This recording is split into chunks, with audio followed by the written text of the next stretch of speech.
Bonjour à toutes et à tous, bienvenue dans cette édition du vendredi. On part tout de suite direction Lille pour parler du déploiement des barrières d'accès aux stations de métro. Un déploiement qui continue depuis ce jeudi midi. Eh bien, il est impossible désormais d'accéder aux rames de la station République Beaux-Arts sans passer les portiques de sécurité. C'est la quatrième station dotée de ce système de contrôle après Lille Europe en novembre dernier, Eurotéléport en juin et Tourcoing Centre plus récemment, c'était en juillet. L'objectif est bien sûr de lutter activement contre la fraude à Lille, la fraude qui selon Transpol est estimée à près de 20%. C'est l'un des pires en France. On écoute tout de suite Gilles Fargier, c'est le directeur de Transpol à ce sujet. C'est une station qui est importante, qui représente presque 5% du trafic du métro. C'est 20 000 personnes qui passent tous les jours sur cette station. On estime effectivement à peu près, on va dire un peu plus de 10% de fraudeurs que l'on va freiner dans leur velléité. Et en tout cas améliorer la fraude, la sécurité et puis la fluidité également de la station.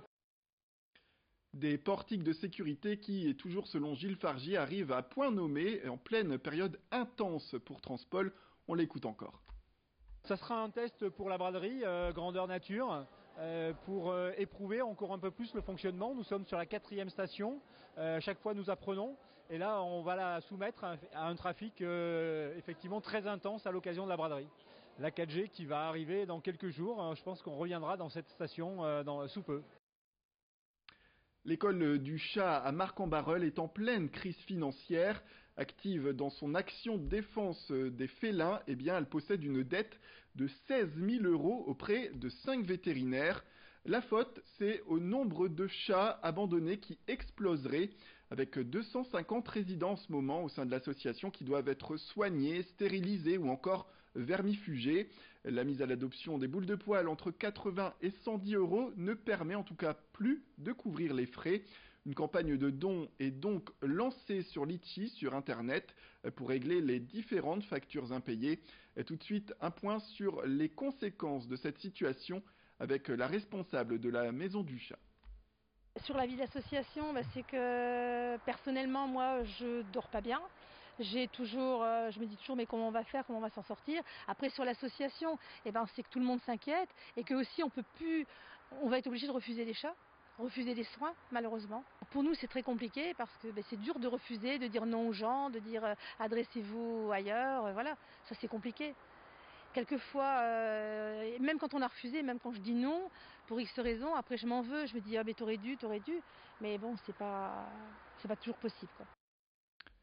On passe à un portrait, celui de Céline Moinet, originaire de Lille. Eh bien, cette jeune femme est professionnelle dans l'art de jouer du hautbois.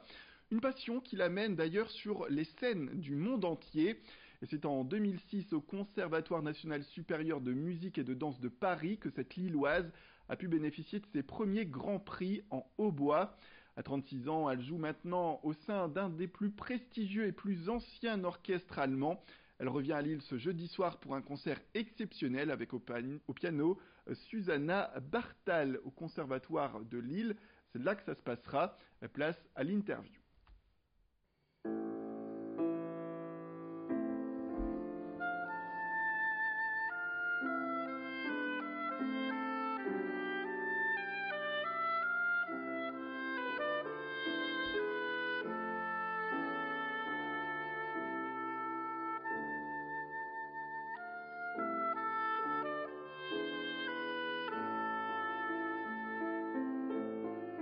Quand on commence l'instrument, on le fait par amour de la musique. Après, l'idée même que ça puisse en devenir un métier, c'était quand même très, très abstrait. Ça s'est concrétisé sur la durée, évidemment, quand on choisit un certain parcours d'études. Évidemment, tout se clarifie peu à peu, mais je pensais pas aller si loin et aussi aller dans d'autres pays, voyager autant. Mais c'est vrai que moi je reste très attachée à ma région, à Lille, j'y suis souvent et je pense aussi que c'est finalement pas un hasard parce que la formation qu'on propose au conservatoire et en général en France est quand même très bonne, le niveau est très élevé, il y a des vraies exigences.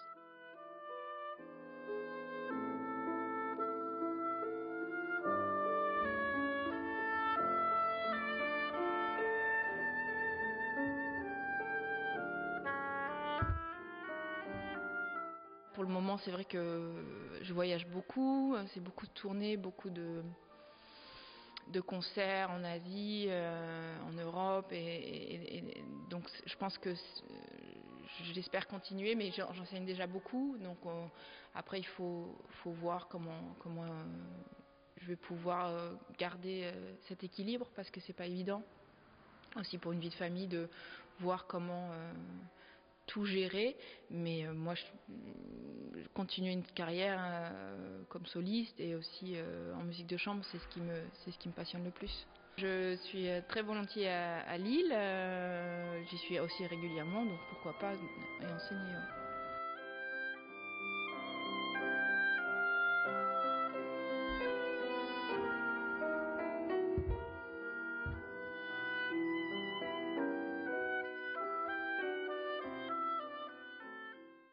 Et pour terminer cette édition, une belle vidéo. Dans le cadre de la Triennale de Bruges en Belgique, un athlète australien a réalisé une séquence dans laquelle il enchaîne des sauts, des pirouettes par-dessus les bâtiments emblématiques et les lieux touristiques de Bruges. Son nom c'est Dominique Di Tommaso et son activité c'est Free Runner. Le sportif utilise en effet l'espace public comme terrain de jeu pour s'adonner à des acrobaties urbaines en marchant aussi en équilibre sur les toits. Place aux images.